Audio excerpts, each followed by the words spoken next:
Nianze hotuba yangu kwa kunukuu andiko moja la kwenye maandiko matakatifu kwenye kitabu cha Hosea sura ya 4 na mstari wa 6.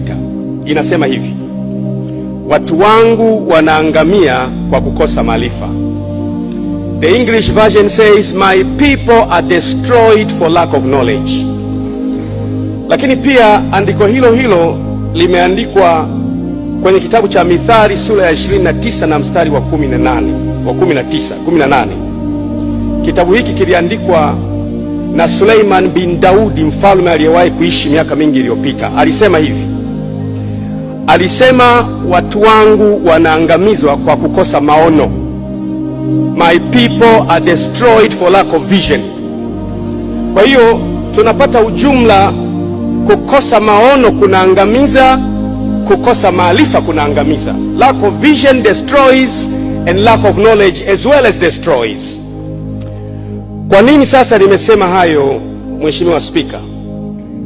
Nimesema hayo kwa sababu nimekuwa nikijiuliza sana kwa nini nchi zetu za Kiafrika na taifa letu likiwemo haziendi kwa spidi ya maendeleo kama inavyotakikana. Ukiangalia resources ambazo zimo ndani ya bara la Afrika na nchi yetu hazihusiani na spidi ya maendeleo ambayo Waafrika na Watanzania tuko nayo. Kwa nini, Mheshimiwa Spika? Nimekuwa nikiangalia kwa mfano bara la Afrika, 91% ya reserve ya almasi duniani inatokea bara la Afrika. 64% ya dhahabu duniani inatokea bara la Afrika. Haitoshi, Mheshimiwa Spika, kwenye nchi yetu tuna dhahabu, tuna almasi ambazo ni precious stone, lakini pia tuna semi precious stone, tuna ruby, tuna emerald, tuna green garnet, tuna aquamarine, tuna honey color opal, tuna black opal, tuna lodlite, tuna moonstone. Tuna madini ambayo unaweza kuyataja mpaka ukaimaliza dunia yote, yako ndani ya nchi yetu ya Tanzania, lakini hatuendi kwa spidi iliyotakiwa. Nikagundua jambo moja, Mheshimiwa Naibu Spika. Jambo la kwanza, natural resources haiwezi kufanya kazi yenyewe bila human resource. Unapokuwa na madini, lazima madini hayo uwe na akili ya kuyageuza madini hayo kuwa barabara, kuwa maji, kuwa umeme. Kwa hiyo naweza kusema basi is superior to natural resources, kwa sababu unahitaji binadamu ili ageuze hizi natural resources kwenye maisha kamili ya watu ya kila siku. Nikaona hii tatizo la kwanza, Mheshimiwa Naibu Spika. Tatizo la pili ambalo ndio nataka kuliongelea kwa dakika zangu hizi chache, Tanzania tunashindwa kuendelea mbele kwa kasi kwa sababu hatuna mwendelezo wa regime moja kutoka regime nyingine. Hebu tuone, rais wa kwanza wa Jamhuri ya Muungano wa Tanzania Mwalimu Julius Kambarage Nyerere alitawala kwa miaka 24, na wakati anamaliza utawala wake ameacha viwanda 411 tunavyo vinafanya kazi. Unaweza kuvitaja Kilitex, Msomatex, Mwatex, Sungulatex, you can name, vyote viwanda vinafanya kazi. Amekuja Mheshimiwa Rais wetu wa awamu ya pili, kama alivyosema Mheshimiwa Nape, aliimprove baadhi ya mambo, lakini hakuendelea na wazo la viwanda, palikuwa kimya.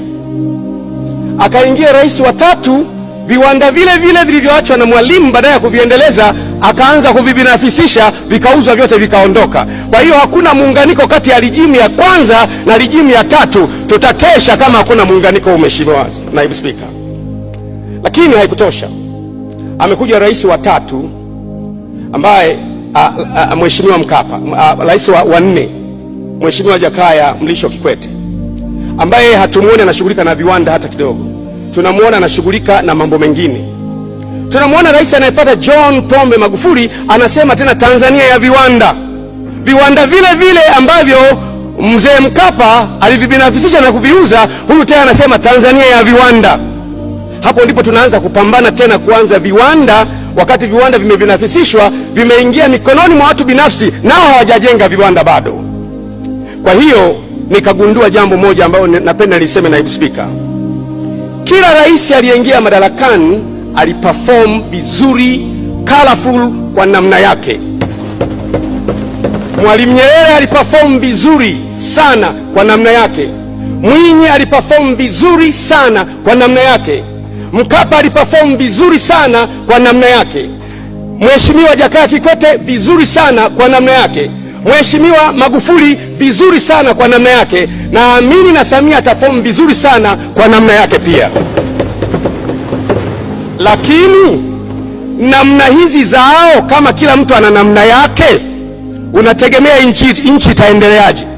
Kwa sababu kila mtu ana namna yake, na namna ya mwingine na namna ya mmoja ni kinyume cha namna ya aliyetoka. Tutaendaje kama namna hizi hazifanani? Mheshimiwa Naibu Spika,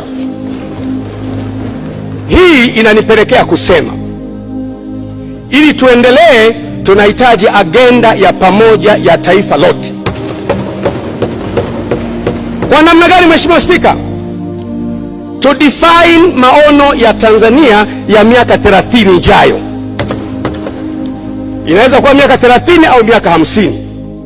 Tuwe na vitu ambavyo sisi wa Tanzania tutaviita maendeleo. Sio lazima vitu hivyo viite maendeleo Marekani. Kwa mfano, ujenzi wa magorofa si maendeleo kwetu. Tunaweza kusema sisi maendeleo kwetu kila Mtanzania awe na maji salama na safi.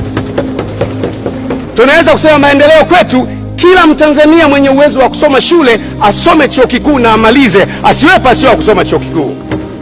Tunaweza kusema maendeleo kwetu sisi wafanyabiashara wafanye biashara vizuri, tuwe na export. Tunaweza kutafasiri maendeleo tunayoita maendeleo katika nchi ya Tanzania, na tukaacha kutafasiri maendeleo kutumia jukwaa la Wamarekani au la watu wa Ulaya. Tukaamua kuwa na miaka 50 ya kile ambacho sisi tunaamua kukiachieve kama maendeleo ya taifa letu. Na sasa kila rais anayeingia madarakani anaingia kutimiza kwa namna yake na kwa sarakasi yake vile vitu ambavyo sisi tumevitafasiri kama maendeleo, atatutimizia kwa namna yake. Kama hatutafanya hivi, tuna hatari. Tuna hatari kwa sababu katiba yetu inampa nafasi kila rais anayeingia madarakani kwa namna yake, kwa hekima yake, na kwa namna anavyotafasiri yeye maendeleo, awaletee maendeleo wa Tanzania. Na siku moja tutakapopata rais ambayo hayuko sawasawa, tutaishia kulia. Mheshimiwa Naibu Spika, ni ombi langu sasa kwa dakika chache hizi, Mheshimiwa Naibu Spika, naomba ikiwa ni nia yetu, ambayo najua ni nia yetu, tuendelee tuwe na vision ya miaka 50 ya taifa, na hii vision tuitafasiri. Tuseme vision yetu, kila mtu apate maji, kila nyumba iwe na umeme, asipatikane Mtanzania anayekaa kwenye nyumba ya majani. To define vision yetu.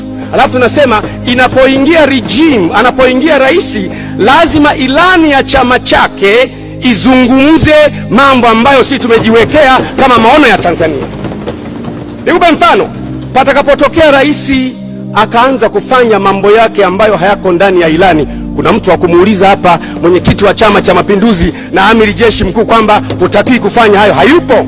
Lakini tutakapokuwa na vision ambayo imewekwa kwamba tunahitaji kuachieve mambo kadha wa kadha, na kila regime inapoingia, iwe ya kijani, iwe ya blue, iwe ya namna yoyote, utatimiza yale ambayo sisi tumejiwekea kama maendeleo kwetu na maono ya taifa letu. Na tafuta sarakasi zako, ama kwa ukali, ama kwa nguvu, ama kwa namna yoyote, ili mradi yale maono tuliyojiwekea kama taifa yatokee kwa haraka.